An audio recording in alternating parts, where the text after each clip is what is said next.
The certified weight scale ticket crumpled in my hand as I watched the HOA president, Patricia Thornwell, dial 911 right there on my driveway while my firewood delivery truck idled behind her Mercedes.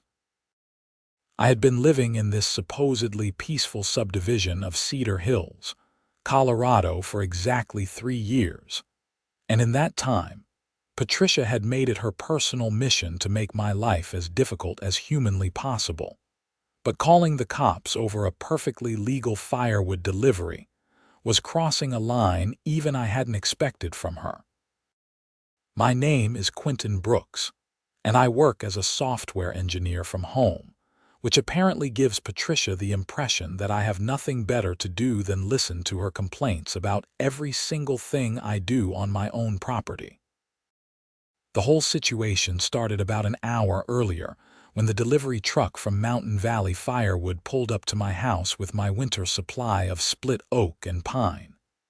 I had ordered 3 cords, which for those who don't know, is about 180 cubic feet of stacked wood. Living at 7,000 feet elevation in the Colorado Rockies means you burn through firewood like nobody's business, and I like to stock up early in September before the prices jumped. The driver, a friendly guy named Mike, who I had used for deliveries the past 2 winters, had just started unloading the first rows of wood into my driveway when Patricia came power walking down the street in her designer activewear that probably cost more than my monthly mortgage payment. Her bleached blonde hair was pulled back in that aggressive ponytail that seemed to be standard issue for women who made complaining their full-time job, and her face already had that pinched expression that meant she was about to make someone's day worse. "Excuse me, you cannot have that truck here," she announced, not asked, before Mike had even set down his first armful of wood. "That vehicle is clearly over the weight limit for our residential streets." I had been standing in my garage sorting through some camping gear when I heard her voice, and I immediately felt my blood pressure start to rise. Every interaction with Patricia followed the same pattern.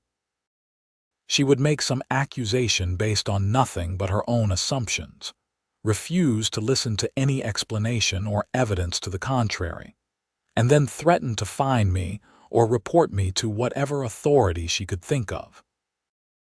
Previous violations, according to Patricia, included parking my truck facing the wrong direction one time when I was loading luggage for a trip, letting my grass grow to what she claimed was 3.2 inches when the HOA limit was 3 inches, and painting my front door a shade of blue that she insisted was not on the approved color list, despite me having the receipt from the HOA approved paint colors from the hardware store.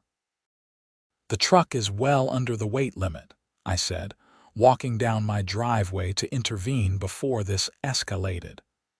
"These roads are rated for delivery vehicles." Patricia turned her attention to me, and her eyes narrowed in that way that told me she had already decided I was wrong and nothing I said would matter. The HOA bylaws clearly state that vehicles over 12,000 pounds are prohibited on residential streets, except for emergency services and municipal vehicles. That truck is clearly much heavier than that. Mike set down the wood he was carrying and walked over, pulling a folded paper from his shirt pocket. "Madam, I have the weight ticket right here from the certified scale at the lumber yard. The truck with the full load weighed in at 11,400 pounds. We're under the limit." I felt a moment of satisfaction watching Patricia's face as Mike handed her the ticket. The document clearly showed the truck's weight, the time and date of weighing, and the certification number of the scale. It was official, documented proof that we were completely within the legal limits. For a normal person, this would have been the end of the discussion. They would have apologized for the confusion, maybe felt a bit embarrassed, and gone about their day. Patricia Thornwell was not a normal person. She looked at the ticket for maybe 5 seconds before handing it back to Mike with a dismissive gesture. "These tickets can be easily forged. I don't believe this is accurate. The truck looks too heavy to me." "You don't believe the certified scale ticket," I said slowly, trying to keep my voice level. "The official document from a state-certified scale is not good enough for you because the truck looks too heavy." "I know what I see," Patricia said, crossing her arms. "And I'm calling the police to have this vehicle weighed properly and removed from our street if it's over the limit, which I'm certain it is." That's when she pulled out her phone and dialed 911 right there in front of both of us. I stood there in disbelief, as she actually reported to the emergency dispatcher that there was an overweight commercial vehicle damaging the residential streets in our neighborhood, and that the driver was refusing to leave. The way she described it, you would have thought Mike was running a semi-truck loaded with concrete through a school zone, instead of delivering firewood to a homeowner who had every right to receive deliveries. Mike looked at me with an expression that said he had dealt with difficult customers before, but this was something special. "Should I just leave and come back another time?" he asked quietly. "No," I said firmly. "We have the documentation.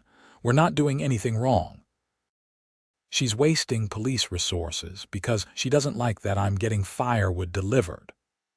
While we waited for the police to arrive, Patricia stood at the end of my driveway like a sentinel, apparently determined to make sure Mike didn't unload a single additional piece of wood. I tried to go about my business, but it was impossible to focus knowing that actual police officers were going to have to waste their time coming out here to verify what we already had documentation for. I thought about all the actual emergencies they could be responding to instead of Patricia's manufactured crisis. The whole neighborhood started to take notice. My next-door neighbor, an older gentleman named Frank Martinez who had lived in Cedar Hills since the subdivision was built 20 years ago, came out onto his porch and shook his head when he saw Patricia blocking my driveway. Across the street, I saw the curtains move in the Hendersons' window as they watched the drama unfold. 2 houses down, Sarah Chen was getting her mail and stopped to openly stare at the scene. It took about 15 minutes for the police to arrive, which honestly was faster than I expected given that we lived in a relatively rural area outside of Boulder. A single patrol car pulled up, and a young officer who looked like he might have graduated from the academy within the past year stepped out. His nameplate read Officer Davidson, and the expression on his face suggested he already suspected this call was going to be a waste of his time. Patricia immediately rushed over to him before he could even assess the situation. "Officer, thank goodness you're here. This truck is clearly over the weight limit for our residential streets, and these men are refusing to leave despite my repeated requests." Officer Davidson held up a hand to slow her down and walked over to examine Mike's truck. He did a slow walk around it, looking at the tires, the bed, and the load of firewood. Then he turned to Mike. "Do you have any documentation for the vehicle weight?" Mike handed over the same scale ticket he had shown Patricia. Officer Davidson actually took the time to read it thoroughly, examining the certification information and the listed weight. He pulled out his phone, and I saw him typing something, probably verifying the scale certification number or looking up the road weight limits. "This shows you're at 11,400 pounds, Officer Davidson said. "The weight limit for vehicles on this road is 12,000 pounds for non-commercial vehicles and 14,000 pounds for commercial delivery vehicles. You're well under both limits." I felt vindicated, but that feeling lasted only about 2 seconds before Patricia jumped back in. "That ticket could be fake. I demand that you have the truck weighed on a certified scale to verify." Officer Davidson turned to look at her with an expression of barely concealed exasperation. "Madam, this is from a state-certified scale. This is official documentation. I have no reason to doubt its authenticity. I'm the president of this HOA, and I'm telling you that truck is over the weight limit," Patricia insisted, her voice rising. "You need to cite them or have them remove the vehicle immediately." "The HOA doesn't set the weight limits for public roads," Officer Davidson explained with impressive patience. "The county does, and according to county regulations, this vehicle is completely legal. The driver is conducting a legitimate delivery and has every right to be here." I decided it was time to add my 2 cents. "Officer, I'd also like to point out that Patricia called 911, which is for emergencies, to report what she herself admits was a civil HOA matter. I'm the homeowner here. I ordered this firewood delivery, and I have a right to receive deliveries at my property." Patricia's face was turning an interesting shade of red that clashed with her pink workout top. "The HOA bylaws clearly state no vehicles over 12,000 pounds, and I have a responsibility to enforce those bylaws. Even if the HOA bylaws say that, which we can verify, the truck is under 12,000 pounds according to this certified documentation," Officer Davidson said. He was starting to sound less patient now. "Madam, I'm going to need you to step back and allow this delivery to proceed. You're interfering with a legal commercial transaction." "This is outrageous," Patricia sputtered. "I'm going to file a complaint with your supervisor. I'm going to have this taken to the HOA board. This is exactly the kind of disrespect for community standards that ruins neighborhoods." Officer Davidson handed the scale ticket back to Mike and gave him a nod. "You're good to complete your delivery, sir." Then he turned to Patricia. "Madam, if you continue to interfere with this legal delivery, I'll have to cite you for disorderly conduct. I suggest you go home, and if you have an issue with the HOA bylaws, you take it up through proper channels, not by calling 911. For a moment, I thought Patricia might actually continue arguing, but even she seemed to recognize that pushing a police officer who was clearly done with her nonsense was a bad idea. She shot me a look of pure venom and said, "This isn't over, Quinton. You'll be hearing from the HOA board about this violation, and there will be consequences." She stormed off back down the street toward her house, which was naturally one of the largest in the subdivision, a massive 2-story colonial that she shared with her husband Richard, who I had spoken to maybe 3 times in 3 years, because he seemed to spend all his time either at work or hiding from his wife. I didn't blame him for the latter. Officer Davidson lingered for a moment after Patricia left. "Is she always like this?" he asked me. "This is actually pretty mild," I admitted. "Last month, she tried to have my contractor cited for parking his van in front of my house while he was installing new gutters. Apparently work vehicles aren't allowed to be visible from the street for more than 30 minutes according to her interpretation of the bylaws." The officer shook his head. "I grew up in an HOA neighborhood. I swore I'd never buy a house with one after watching what my parents went through. Good luck with this." He got back in his patrol car and drove off, probably to respond to an actual emergency. Mike and I looked at each other, and he let out a long breath. "Well, that was something. I've been delivering firewood for 8 years, and I've never had anyone call the cops on me before." "Welcome to Cedar Hills," I said. "Let's get this wood unloaded before Patricia thinks of something else to complain about." The rest of the delivery went smoothly, though I noticed several neighbors had found reasons to be outside in their yards, clearly hoping for more drama. Frank came over after Mike had finished stacking the last of the wood along the side of my garage. "That woman is going to give herself a heart attack one of these days," Frank said, shaking his head. My wife and I have been trying to get her voted out as HOA president for 2 years now, but she's got a little group of supporters who are just as miserable as she is. They vote as a block, and the rest of the neighborhood is too apathetic to show up to meetings. I've been to exactly one HOA meeting, I admitted. It was 2 hours of Patricia arguing about whether the approved fence stain colors should include a new shade of cedar or if that would be too radical a change for the neighborhood character. Frank laughed. That sounds about right. But listen, you should watch yourself.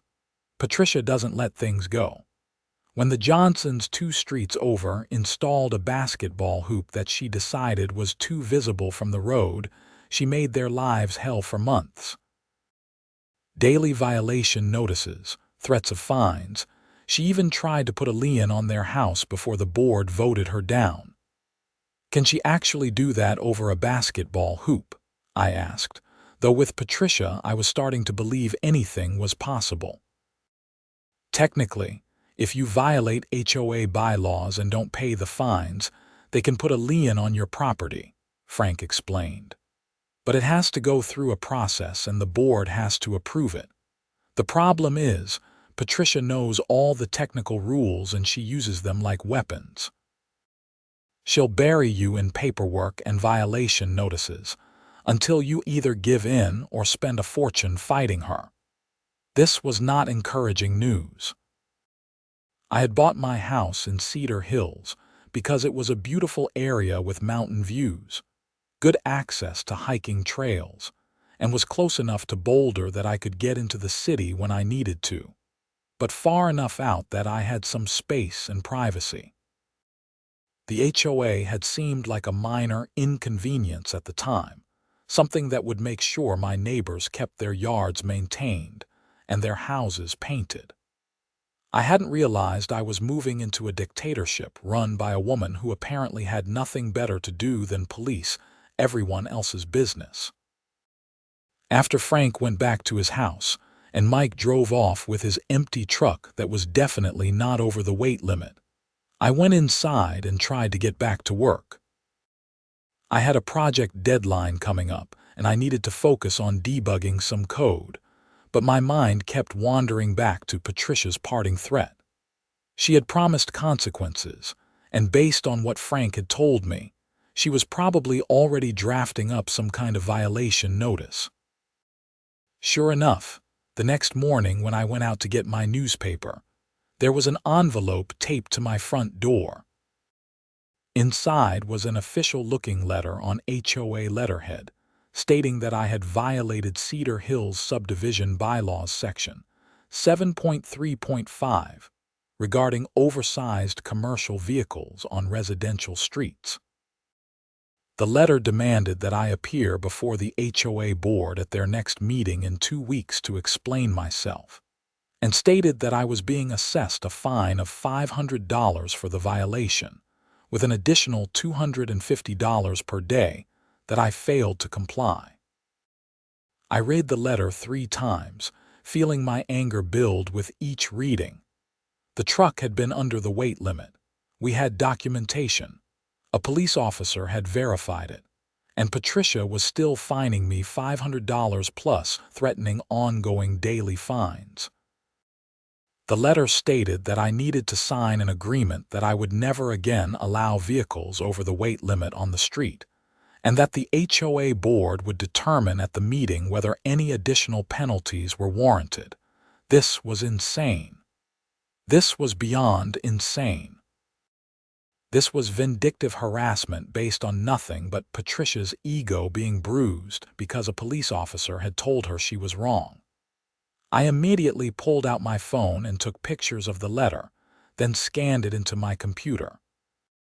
If this was going to turn into a legal battle, I wanted documentation of everything. My next call was to a lawyer. I didn't have an attorney on retainer because I had never needed one before, but my friend Greg worked in corporate law, and I figured he could at least point me in the right direction. When I explained the situation to him, he listened quietly and then let out a low whistle. "That's some serious overreach," Greg said. Look, I don't do HOA law, but I know someone who does. Her name is Linda Jameson, and she specializes in property disputes and HOA cases. I'll text you her number. From what you're describing, this HOA president is violating your rights and potentially opening the HOA up to liability. The fact that you have a certified weight ticket and police verification that you weren't violating any actual laws is huge. I called Linda Jameson as soon as I got off the phone with Greg. Her secretary scheduled me for a consultation that afternoon, and I spent the rest of the morning gathering every piece of documentation I had related to the firewood delivery, my HOA bylaws, and previous violation notices Patricia had sent me over the past 3 years. By the time I spread everything out, I had a stack of papers 2 inches thick detailing every petty complaint and manufactured violation Patricia had dreamed up. Linda Jameson's office was in Boulder, in a nice brick building near the courthouse. She was a woman in her 50s with sharp eyes and an air of competence that immediately put me at ease. I explained the whole situation, showed her the scale ticket, the police report number Officer Davidson had given me, and the violation notice from Patricia. Linda read through everything carefully, making notes on a yellow legal pad. When she finished, she looked up at me with an expression I couldn't quite read. "Mr. Brooks, you have an excellent case here. In fact, I would say you have grounds for a harassment lawsuit against both Patricia Thornwell personally and potentially the HOA itself, if the board backs her up on this." "I don't necessarily want to sue anyone," I said. "I just want to be left alone to live in my house without being constantly harassed over made-up violations." "I understand that," Linda said, "but here's the reality. People like Patricia Thornwell don't stop unless they're forced to stop. She's abusing her position as HOA president to bully homeowners, and she's been allowed to get away with it because most people don't want the hassle of fighting back. The fact that she called the police when you had documentation proving you were in compliance, and then issued a violation notice anyway, shows a pattern of bad faith enforcement." Linda explained that HOA boards had to act reasonably and in good faith when enforcing bylaws. They couldn't selectively enforce rules or issue fines without proper basis. The fact that I had a certified scale ticket showing the truck was under the weight limit, and that a police officer had verified this, meant that there was no reasonable basis for a violation. "What I recommend," Linda continued, "is that we send a letter to the HOA board before your hearing. We'll outline the facts, provide copies of all your documentation, and make it clear that any fines or penalties would be not only unjustified, but would open the HOA to legal liability. We'll also demand that Patricia recuse herself from any decisions regarding this matter due to her obvious bias and the fact that she's already predetermined the outcome." "Will that actually work?" I asked. "It depends on the board," Linda admitted. "If the other board members are reasonable people, they'll see that Patricia is out of line and vote against her. If they're all in her pocket, then we'll have to take further action. But either way, we establish the record now so that if this does go to litigation, we can show we tried to resolve it reasonably first." I hired Linda on the spot. Her retainer was expensive, but not as expensive as paying $500 plus daily fines for a violation I didn't commit, and definitely not as expensive as letting Patricia continue to harass me unchecked. Linda said she would draft the letter that day and send it to the HOA board, with copies to each individual board member, so that everyone was fully informed before the meeting. Over the next 2 weeks, I waited anxiously to see what would happen. Linda's letter went out 3 days after our meeting, and according to the certified mail receipts, every board member signed for their copy. I didn't hear anything official from the HOA in response, but the neighborhood grapevine was working overtime. Frank told me that Patricia had called an emergency board meeting to discuss what she called my legal threats against the HOA.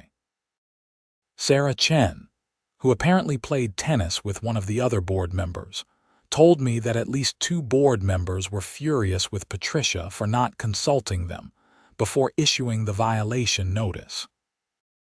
The regular HOA meeting was held in the community center, a small building at the front of the subdivision that was used for neighborhood gatherings and events. I had only been inside it once before, during the open house when I first moved in. Now, as I walked in with Linda Jameson beside me carrying her briefcase full of documentation, I saw that the room was more crowded than I expected. Apparently word had gotten out that there was going to be drama, and people had actually shown up. The board sat at a long table at the front of the room. Patricia was in the center chair, looking imperious in a navy blue blazer that I suspected she wore specifically to make herself look more official and intimidating. To her left was Douglas Kent, an accountant who served as the HOA treasurer. To her right was Margaret Wilson, the secretary, a retired school teacher who had a reputation for being fair but easily swayed by stronger personalities. The other 2 board members were James Patterson, who owned a local insurance agency, and Robert Finch, who I knew worked in real estate. Patricia called the meeting to order and went through the standard preliminary business, approving the minutes from the last meeting, discussing some upcoming landscaping maintenance, and reviewing the HOA budget. I noticed she was deliberately drawing things out, making everyone wait for the main event. Finally, after 45 minutes of minutiae, she got to my item on the agenda. The next matter is a violation hearing for Quinton Brooks regarding improper commercial vehicle weight on residential streets, Patricia announced, her voice taking on a formal tone that probably made her feel very important. Mr. Brooks, you've been notified of this violation and given the opportunity to respond. Would you like to make a statement? I stood up, but Linda put a hand on my arm and stood up herself. My name is Linda Jameson and I'm Mr. Brooks's attorney. Before we proceed, I'd like to enter into the record several documents that are relevant to this matter. She walked up to the table and handed a packet to each board member. I watched Patricia's face tighten as she saw the lawyer, clearly not expecting me to come with legal representation. These packets contain a certified weight scale ticket showing that the delivery truck in question was 11,400 pounds, well under the 12,000-pound limit specified in the HOA bylaws, Linda explained. They also contain the police report from Officer Davidson of the County Sheriff's Department, who responded to Ms. Thornwell's 911 call and verified that the vehicle was in compliance with all weight limits. Additionally, you'll find copies of the relevant county ordinances showing that the road in question is rated for vehicles up to 14,000 pounds. Douglas Kent, the treasurer, was already reading through the packet with a frown on his face. Margaret Wilson looked confused, glancing between the documents and Patricia. James Patterson was leaning back in his chair with his arms crossed, and I couldn't read his expression. Robert Finch was taking notes. Patricia set down the packet without really looking at it. The issue isn't just the weight, it's the disruption to the neighborhood and the appearance of having large commercial vehicles on our streets. The HOA has a right to maintain community standards. The HOA has a right to enforce its bylaws reasonably and in good faith, Linda countered. It does not have the right to issue fines for violations that didn't occur. Mr. Brooks violated no bylaw. The truck was under the weight limit, as documented by certified scale and verified by law enforcement. The fine is therefore without basis and unenforceable. I saw that truck and I know it was too heavy, Patricia insisted, her voice rising slightly. I don't care what some piece of paper says. The driver probably unloaded some weight before going to the scale.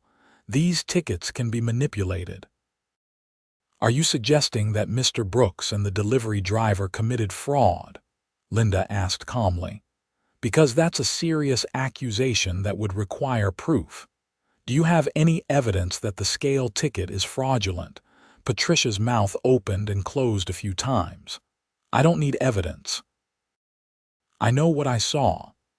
Miss Thornwell, Douglas Kent interrupted, looking up from the packet.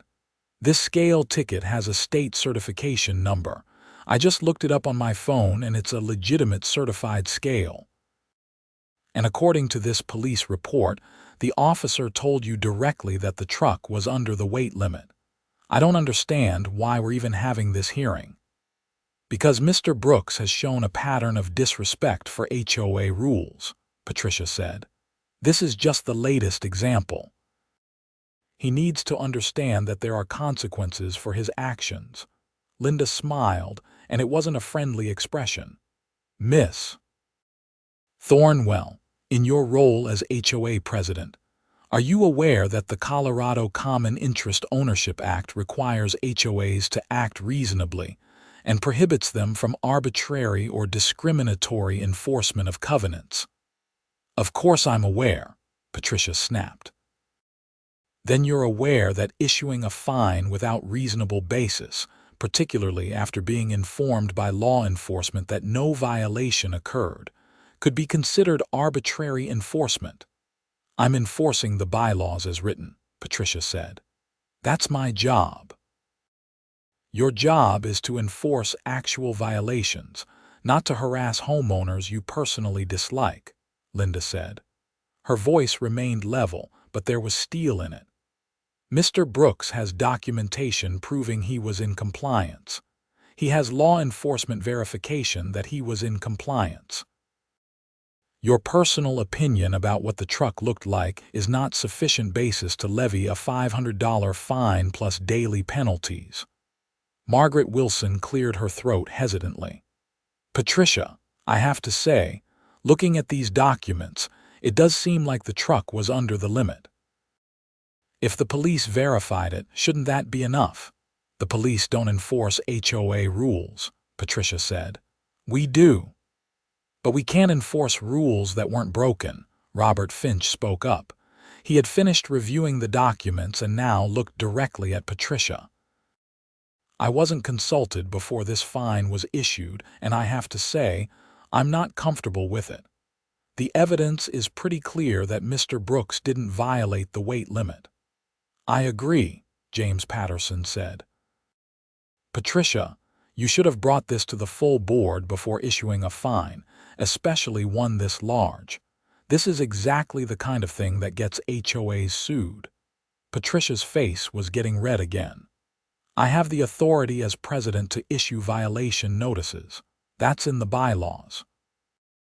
You have the authority to issue notices for actual violations, Douglas Kent said.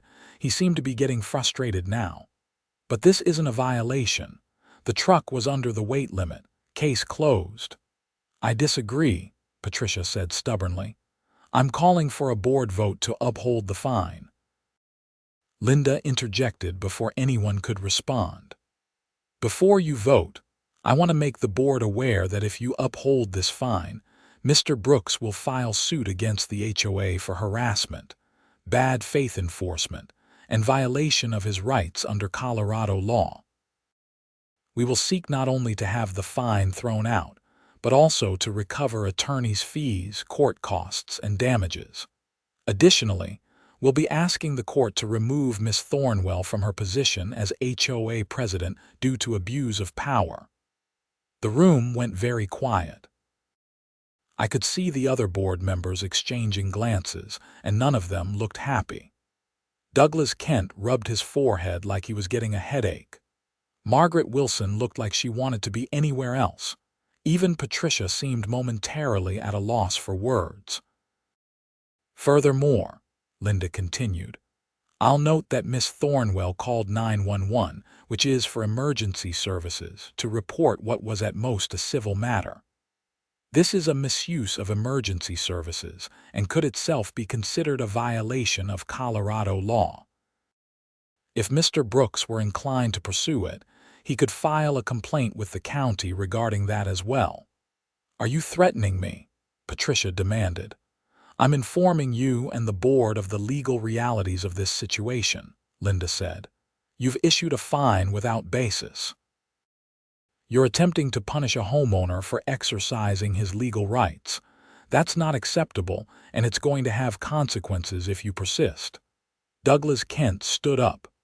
"I move that we dismiss the fine against Mr. Brooks and close this matter." "I second," Robert Finch said immediately. Patricia looked like she wanted to argue, but the other 3 board members voted yes before she could say anything. The motion passed 4-1, with only Patricia voting against. The fine was dismissed, and just like that, the hearing was over. I felt a massive weight lift off my shoulders, but I could see Patricia staring at me with barely contained fury. This wasn't over as far as she was concerned. She might have lost this battle, but I had a feeling the war was just beginning. After the meeting, several neighbors came up to congratulate me or tell me they were glad someone had finally stood up to Patricia. Frank clapped me on the shoulder and told me it was about time someone called her out. Sarah Chen said she hoped this would make Patricia think twice before issuing violation notices over petty things. But I also noticed a few people who were part of Patricia's circle giving me hostile looks, and I knew they saw me as the troublemaker, not their fearless leader. Linda and I walked out to the parking lot together. "That went well," she said. "The board did the right thing, which honestly doesn't always happen. You got lucky that at least some of them are reasonable people." "What happens now?" I asked. "Patricia's not going to just let this go." "Probably not," Linda admitted. "But now there's a record. If she comes after you again without cause, it establishes a pattern of harassment that will be very useful if we do end up in court. Document everything. Every interaction, every violation notice, every complaint. Keep copies of everything. And call me if anything else happens." I thanked Linda and drove home, feeling both relieved and anxious. The immediate threat was gone, but I had made an enemy of the most powerful person in the HOA, and I knew she had a long memory and a vindictive streak. For the next few weeks, things were actually quiet. I didn't hear from Patricia, didn't receive any violation notices, and started to hope that maybe she had learned her lesson. I should have known better. It started small. I noticed that the communal areas of the neighborhood, which were maintained by HOA-hired landscapers, were being serviced regularly everywhere, except the section of sidewalk and grass in front of my house. The grass grew tall, leaves piled up, and it started to look noticeably worse than the rest of the street. When I called the HOA office to ask about it, the secretary said she would look into it, but nothing changed. Then my mail started going missing. Not every day, but often enough that I noticed. Important bills, personal letters, packages, all occasionally disappearing. I couldn't prove Patricia was involved, but the timing was suspicious. The third thing was more blatant. One morning, I woke up to find a violation notice on my door claiming my house numbers were not in compliance with HOA standards. According to the notice, the numbers needed to be exactly 4 inches tall, visible from the street, and in an approved font. My numbers had been the same since I moved in 3 years ago, and suddenly they were a problem. The fine was $250 if not corrected within 7 days. I took photos of the numbers and then walked down my street looking at every other house. At least 8 houses had numbers that were clearly smaller than mine, different fonts, or partially obscured by bushes or decorative elements. But only my house got a violation notice. I called Linda immediately. "She's retaliating," I said. "It's obvious selective enforcement." "Document everything," Linda said. "Take photos of your house numbers and every other house on your street. Make notes of the dates things happen. We're building a harassment case, and this helps establish the pattern." I did as Linda suggested, creating a detailed photo record of every house number in a 3-block radius. The evidence was clear that standards were not being applied uniformly. I also started a journal documenting every instance of missing mail, the unmaintained landscaping, and any other suspicious incidents. The violation notice about the house numbers was just the beginning. Over the next month, I received violation notices about my trash cans being visible from the street for more than 12 hours after trash pickup, despite them being in the same location they had always been. I got cited for a small oil stain on my driveway that had been there for 2 years. I was notified that my front door wreath, which I had hung up for fall decoration, was not on the approved seasonal decoration list. Each violation came with a fine ranging from $100 to $250. Each one was either for something that had been the same since I moved in, or something that was so petty and minor that no reasonable person would consider it a violation. And each one was being applied only to my house, while identical or worse situations at other houses were ignored.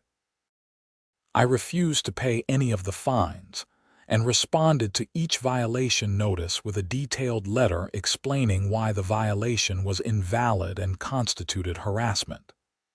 I sent copies to Linda and to each member of the HOA board. I also started attending every HOA meeting, sitting in the front row with my notebook, documenting every decision Patricia made and every rule she enforced or ignored. My presence at the meetings clearly bothered Patricia. She would stumble over her words when she noticed me taking notes, and she started having whispered conversations with the board members during breaks. The other residents began to notice the pattern too. At one meeting, Frank stood up during the open comment period and pointed out that Patricia had issued more violation notices to my house in the past 2 months than to the rest of the neighborhood combined in the past year. Patricia's response was to claim that I was simply the most flagrant violator of HOA rules and that she was just doing her job. But I saw Margaret Wilson frowning, and Douglas Kent was looking through some papers with an expression of concern. Things came to a head in December. I had put up Christmas lights like I did every year. Standard white icicle lights along my roofline and some tasteful pathway lights along my front walk. The day after I put them up, I found a violation notice stating that my Christmas lights were not on the approved holiday decoration list and constituted a fire hazard. The fine was $500, and I was ordered to remove them immediately. This time, I didn't even wait to call Linda. I took photos of my lights and then drove around the entire subdivision photographing everyone's Christmas decorations. There were houses with massive inflatable Santa displays, houses with colored lights covering every surface, houses with animated reindeer and projection lights. My simple white icicle lights were among the most modest displays in the neighborhood. I compiled all the photos into a document and sent it to Linda, the HOA board, and for good measure, I also posted it on the neighborhood Facebook group with a note explaining the selective enforcement. The Facebook post went viral within the community. Dozens of people commented about their own experiences with Patricia, sharing stories of petty violation notices and discriminatory enforcement. People who had been afraid to speak up suddenly felt empowered by the fact that they weren't alone. The backlash was immediate and intense. Within 24 hours, there were over 100 comments on the Facebook post. People were sharing their stories, calling for Patricia to resign, and demanding that the board address what was clearly a pattern of abuse. Several people mentioned that they were considering moving out of Cedar Hills specifically because of the hostile HOA environment Patricia had created. Patricia responded by trying to have me banned from the neighborhood Facebook group, claiming I was spreading false information and harassing her. But the group administrator refused, pointing out that everything I had posted was factual and documented with evidence. The administrator also noted that the Facebook group was not officially controlled by the HOA and Patricia had no authority over it. The next HOA board meeting was packed. Every seat was filled and people were standing along the walls. Linda came with me, and I noticed several other residents had brought lawyers as well. The tension in the room was palpable as Patricia called the meeting to order. Before she could get through the preliminary business, Douglas Kent interrupted. "Patricia, I think we need to address the elephant in the room first. We've received numerous complaints about selective enforcement of HOA rules, particularly regarding Mr. Brooks. I've reviewed the violation notices issued over the past 3 months, and the pattern is troubling." Patricia's face tightened. "I enforce the rules equally for everyone." "The evidence suggests otherwise," Douglas said.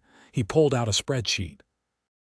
"In the past 3 months, you've issued 42 violation notices. 27 of them were to Mr. Brooks. The remaining 15 were spread across 230 other households. That's not equal enforcement, Patricia." "Mr. Brooks is simply the most frequent violator," Patricia said, but her voice lacked conviction. "I've driven by Mr. Brooks's house multiple times," Robert Finch said. "I've also reviewed the photos he provided. His Christmas lights are completely reasonable and very similar to displays at dozens of other houses that received no violation notices. His house numbers are within the size requirements in the bylaws. His trash cans are in the same location as everyone else's. Every violation you've issued him in the past 3 months is either invalid or is being selectively applied only to him." Margaret Wilson spoke up, her voice quiet but firm. "I've been thinking a lot about this situation, and I agree with Robert and Douglas. I think Patricia has allowed her personal feelings about Mr. Brooks to cloud her judgment. This isn't acceptable." Patricia stood up, her chair scraping loudly against the floor. "How dare you question my integrity? I have served as president of this HOA for 6 years. I have dedicated countless hours to maintaining our community standards. And now you're going to side with someone who has shown nothing but contempt for our rules." "The issue isn't Mr. Brooks's contempt for the rules," James Patterson said, speaking for the first time. "The issue is your abuse of authority. I've been looking into the legal liability we face if Mr. Brooks or anyone else decides to sue the HOA for harassment. Patricia, your actions have put this entire community at risk." The room erupted in murmurs and side conversations. I sat quietly next to Linda, letting the board members say what needed to be said. This was their moment to either stand up to Patricia or enable her behavior to continue. Douglas Kent held up his hand for quiet. "I'm calling for a vote of no confidence in Patricia Thornwell as HOA president. The board needs to decide whether her continued leadership is in the best interest of the community." "You can't do that," Patricia said, but she sounded uncertain now. "Actually, we can," Douglas said. "It's in the HOA governing documents. Any board member can call for a vote of no confidence, and if a majority agrees, the president is removed from that position, though they remain on the board. I'm making that motion now." "I second," Robert Finch said immediately. The vote was 4-1. Only Patricia voted against the motion. She was removed as president effective immediately. though she remained on the board as a regular member. Douglas was elected temporary president until the next general election. Patricia gathered her papers with shaking hands, her face a mask of rage and humiliation. She looked at me, and the hatred in her eyes was almost physical. "This is your fault," she hissed as she walked past my seat. "You've destroyed this community. I hope you're proud of yourself." I didn't respond. There was nothing to say. Patricia had destroyed her own position through her vindictive behavior. I had simply defended myself. After Patricia stormed out, Douglas addressed the room. "I want to apologize to Mr. Brooks and to anyone else who has been subjected to unfair treatment. The board will be reviewing all violation notices issued in the past 6 months and rescinding any that were improperly issued. We'll also be implementing new procedures to ensure that enforcement is fair and consistent going forward." The meeting continued with a much different atmosphere. Residents spoke up about other issues in the community. Suggestions were made for improvements, and there was actual productive discussion, instead of Patricia handing down edicts. It felt like a completely different HOA. As Linda and I left, she seemed satisfied. That was a good outcome. "Patricia's off the power trip, the board is taking responsibility, and you're in the clear." "I still have to live in the same neighborhood as her," I pointed out. "She's going to make my life hell in whatever ways she can." "Maybe," Linda said, "but she has no authority now. And if she harasses you as a private citizen, that's actually easier to deal with legally than when she was abusing her position as HOA president. Document anything she does, and we'll deal with it if necessary." For a few days, things were actually peaceful. I heard through the neighborhood grapevine that Patricia was telling everyone who would listen that she had been unfairly persecuted, and that I was a manipulative liar who had turned the board against her. But she had no power anymore, and most people were just relieved that the constant barrage of violation notices had stopped. Then things took a darker turn. One morning I came out to find my mailbox had been destroyed, the post broken, and the box itself dented and mangled like someone had taken a baseball bat to it. I called the police and filed a report, and I also set up security cameras around my property. 2 days later, someone spray-painted obscenities on my garage door. The cameras caught a figure in dark clothing and a ski mask doing it, but the video wasn't clear enough to identify who it was. I filed another police report and had to spend a weekend repainting my garage door. The following week, someone slashed all 4 tires on my truck. This time, my security cameras got a better angle, and though the person was again wearing dark clothing and a mask, I could see their build and height. It looked like a woman about Patricia's size. I took the footage to the police station and spoke with a detective named Sarah Morrison. She reviewed the videos and agreed that the attacks appeared to be escalating. "Do you have any idea who might be doing this?" she asked. I explained the whole situation with Patricia and the HOA, including her threat at the board meeting that this was all my fault. Detective Morrison took notes and said she would look into it, but without a clear identification in the video, there wasn't much she could do unless we caught the person in the act. I upgraded my security system, adding more cameras with better night vision and motion-activated lights around my entire property. I also started parking my truck in my garage instead of in the driveway. The vandalism stopped, but I couldn't shake the feeling of being watched, of waiting for the next attack. Then Patricia made a mistake. She got greedy or overconfident or just couldn't help herself. One night in January, my security cameras caught a figure approaching my house around 2 in the morning. The person was dressed in dark clothing and wearing a ski mask like the previous times, but this time they walked directly in front of one of my new high-definition cameras. For just a moment, a gust of wind pulled the mask askew, and I got a clear shot of Patricia's face. The video was unmistakable. Patricia Thornwell, former HOA president, sneaking onto my property in the middle of the night with what appeared to be a can of spray paint. She was caught on camera for 3 full minutes as she shook the can and prepared to vandalize my house again. But before she could start spraying, my motion-activated lights all turned on at once, flooding the area with light. Patricia, startled, dropped the spray paint can and ran back toward her car, which was parked down the street. I had the entire thing on video from 3 different camera angles, including a clear shot of her license plate when she drove away. I saved copies of the footage to multiple locations and called Detective Morrison first thing in the morning. Detective Morrison came to my house to review the footage. She watched it 3 times, making notes. This is clear evidence of attempted vandalism and trespassing. Combined with the previous incidents and the fact that you've documented a pattern of harassment, I think we have enough to get an arrest warrant. An arrest warrant, I repeated. I had been hoping to just scare Patricia into leaving me alone.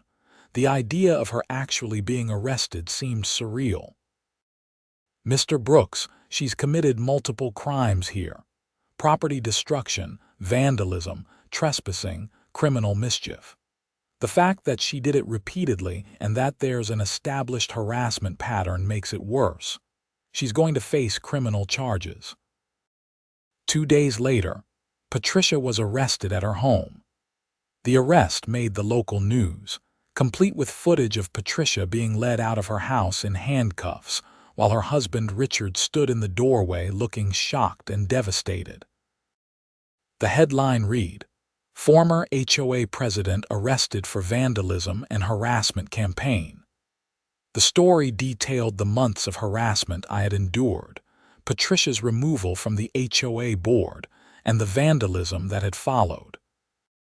The news showed clips from my security footage, with Patricia's face clearly visible. The community reaction was swift and decisive. The few supporters Patricia had left abandoned her. The HOA board issued a statement condemning her actions and expressing support for me and any other residents who had been targeted. Patricia was charged with 4 counts of vandalism, multiple counts of criminal trespassing, and harassment. Her lawyer tried to get a plea deal, but the district attorney's office, apparently fed up with HOA abuse cases, decided to make an example of her. The case went to trial. I had to testify, which was uncomfortable and stressful, but Linda helped me prepare, and the evidence was so overwhelming that the trial lasted only 3 days. My security camera footage was played for the jury, showing Patricia's face clearly. The prosecution brought in experts who matched the ski mask and clothing found in Patricia's home to the items worn in the earlier vandalism incidents. They showed the pattern of harassment, starting with the Firewood truck incident and escalating through the selective violation notices and finally to the criminal acts. Patricia's defense was weak. Her lawyer tried to claim she had been under extreme stress, that she felt victimized and was acting out of character. But the prosecution brought in testimony from other residents about Patricia's long history of aggressive and vindictive behavior. Frank testified about the 2-hour meeting over fence stain colors, and how Patricia had threatened the Johnsons with a property lien over a basketball hoop. Sarah Chen talked about how Patricia had tried to fine her for parking her own car in her own driveway, because it was an older model vehicle that Patricia felt was unsightly. The jury deliberated for less than 4 hours before returning with guilty verdicts on all counts. Patricia was sentenced to 18 months in jail, which could be reduced to 6 months with good behavior and probation, plus restitution for all the damage she had caused to my property. and a permanent restraining order prohibiting her from coming within 500 feet of me or my house. As the bailiffs led Patricia away, she looked at me one last time. The fury was gone, replaced by something that looked almost like confusion, as if she genuinely couldn't understand how enforcing HOA rules had led to her sitting in a jail cell. I almost felt sorry for her.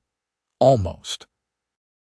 The aftermath of Patricia's arrest and conviction changed Cedar Hills completely. Douglas Kent, who had been appointed permanent HOA president in a special election, implemented sweeping reforms. Violation notices could only be issued after verification by 2 board members. All homeowners had the right to appeal any violations to the full board before fines were assessed. A new committee was formed to review and simplify the bylaws, removing outdated or overly restrictive rules. The neighborhood became a different place. People were friendlier, more willing to say hello and chat. The constant anxiety that had hung over everyone, wondering if they would be the next target of a violation notice, was gone. HOA meetings became productive discussions instead of Patricia's personal court sessions. Richard Thornwell divorced Patricia while she was in jail. He sold their house and moved out of state, telling Frank before he left that he had spent years walking on eggshells around Patricia's temper and controlling behavior, and that her arrest was the wake-up call he needed to get out. I felt bad for him, but I understood. Patricia had made everyone around her miserable, including her own husband. As for me, I finally got to just live in my house in peace. I ordered firewood deliveries without incident. I put up Christmas lights without fear of violation notices. I parked my truck wherever I wanted in my own driveway. The simple act of not being constantly harassed was such a relief that it took me months to fully relax. Linda Jameson sent me a final bill for her services along with a note that said, "I've been doing HOA law for 15 years, and this is the first case I've seen where the HOA president actually ended up in jail. Congratulations on standing up for yourself." Most people just give up and live with the harassment. I framed the note and hung it in my office as a reminder that sometimes fighting back against bullies and unreasonable authority is worth it, even when it seems easier to just go along to get along. Patricia Thornwell had thought she could use the HOA bylaws as weapons to control and punish people she didn't like. She had learned, too late, that there were limits to that power and consequences for abusing it. Frank stopped by one afternoon in early spring with a 6-pack of beer, and we sat on my deck watching the sunset over the mountains. "You know, this whole thing with Patricia could have gone very differently," he said. "If you hadn't stood up to her, if you had just paid that first $500 fine about the firewood truck, she would have kept escalating. She would have made your life miserable until you either gave in completely or moved away." "I know," I said, "but I had the scale ticket. I had proof I wasn't violating any rules. I couldn't just let her fine me for something I didn't do." "Most people would have," Frank said. "That's how people like Patricia get away with it for so long. They count on people being too tired, too busy, or too afraid of conflict to fight back. You didn't back down, and it made all the difference." We sat in comfortable silence for a while, and I thought about everything that had happened. From that first day, when Patricia had called the cops on my firewood delivery to watching her get led away in handcuffs after her conviction, it had been a strange and stressful journey. But Frank was right. If I hadn't fought back at that first violation, Patricia would have learned that she could bully me with impunity, and things would have only gotten worse. The irony was that Patricia had created her own downfall. If she had just accepted the scale ticket and the police officer's verification that first day, none of the rest would have happened. But her ego and her need to never admit she was wrong had driven her to double down on an invalid violation, which led to the harassment campaign, which led to the vandalism, which led to criminal charges and jail time. I heard later that Patricia had been released after serving 4 months and completing an anger management program as part of her sentence. She moved to Arizona to live with her sister, far away from Colorado and the neighborhood she had tried so hard to control. The restraining order was still in effect, so she couldn't contact me or come anywhere near Cedar Hills even if she wanted to. Life in Cedar Hills settled into a comfortable rhythm. The HOA still existed and still enforced rules, but reasonably and fairly. When someone violated a bylaw, they received a friendly notice explaining the issue and given a reasonable time to correct it. Fines were rare and only applied in cases of egregious or repeated violations. The neighborhood thrived under the new approach, and property values actually increased as word got out that Cedar Hills had become a desirable place to live now that the toxic HOA leadership was gone. I still ordered my firewood from Mountain Valley Firewood every fall. Mike, the delivery driver, always joked when he pulled up that he had his scale ticket ready just in case. We would laugh about that crazy day when Patricia called the cops over a truck that was clearly under the weight limit. It seemed absurd in retrospect, but it had been the catalyst for everything that followed. The certified scale ticket that had started it all was still in my files. Sometimes I would pull it out and look at it, that simple piece of paper showing the truck weight of 11,400 pounds. Such an ordinary document, proof of something so basic and straightforward. But it had been the foundation of my defense against Patricia's harassment. The concrete evidence that I hadn't done anything wrong. In a way, I was grateful for that scale ticket, and for Mike's professionalism in having it ready. If the delivery had been from a less organized company, if Mike hadn't had that documentation, things could have gone very differently. Patricia might have been able to twist the facts, claim there was no proof, pressure the board to back her up. But the scale ticket, combined with the police verification, had made the truth undeniable.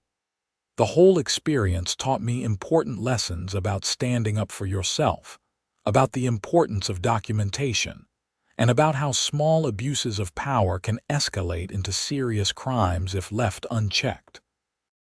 It also taught me about community, as I watched neighbors who had been too afraid to speak up against Patricia find their voices once someone else took the first stand.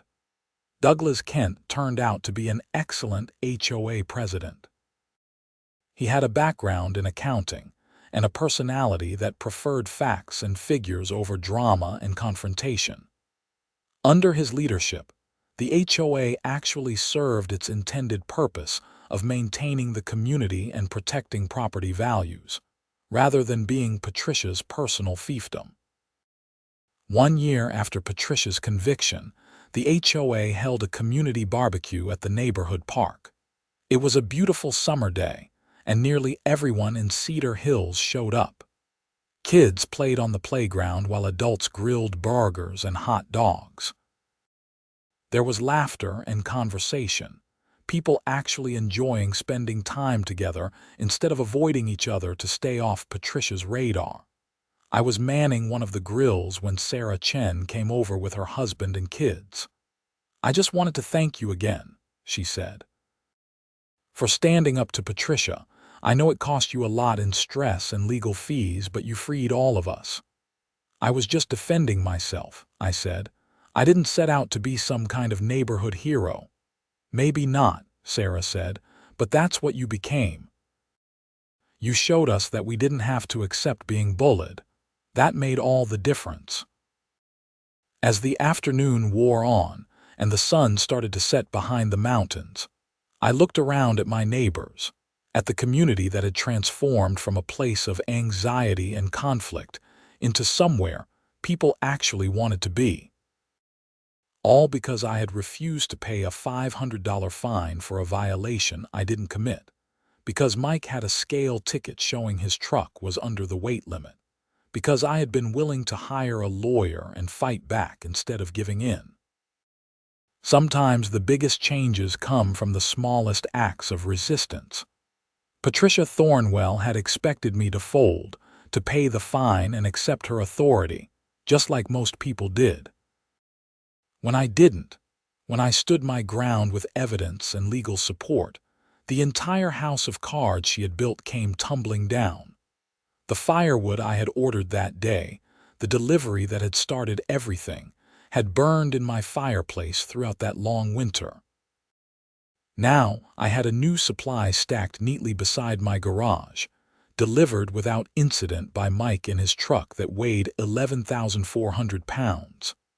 Every time I carried in logs to feed the fire, I thought about that first delivery and everything that had followed.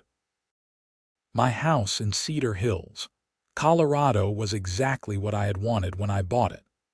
A place in the mountains with beautiful views, close to hiking trails, far enough from the city to have privacy but close enough to get in when I needed to. The HOA had been an obstacle to enjoying that dream, but now it was just a normal part of living in a planned community, something that functioned in the background without causing problems. I never did hear from Patricia after she moved to Arizona.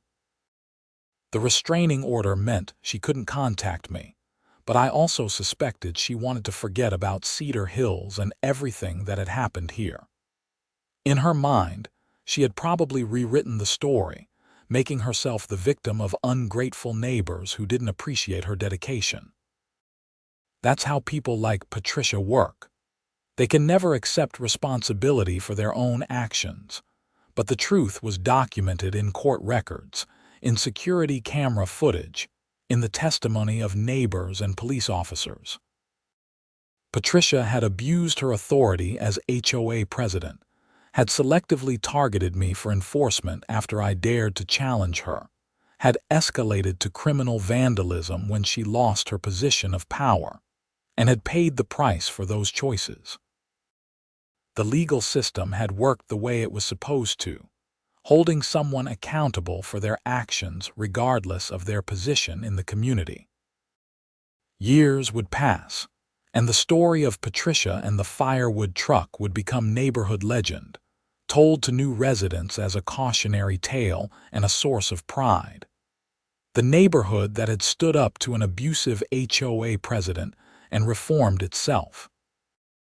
The homeowner who fought back with documentation and legal representation. The certified scale ticket that proved a truck was under the weight limit and started a chain of events that led to criminal convictions. As I sat on my deck that evening after the community barbecue, watching the stars come out over the mountains, I felt content. My home was truly mine now, not subject to the whims of a petty tyrant with an HOA title. The neighborhood was healthy and happy. Justice had been served. And somewhere in my files was a scale ticket showing a truck weight of 11,400 pounds, the most important piece of paper I had ever received. The whole story proved something I had always believed but rarely seen demonstrated so clearly.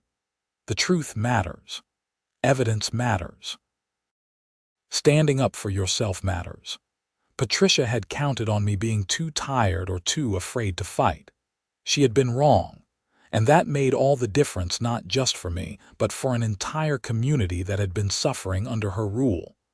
I raised my beer toward the mountains in a silent toast.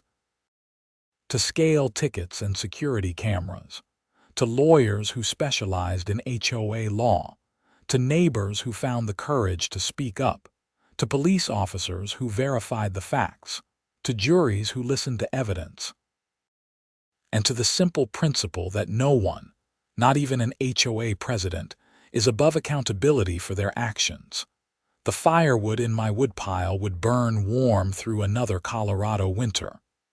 The HOA would continue to function, but fairly and reasonably now.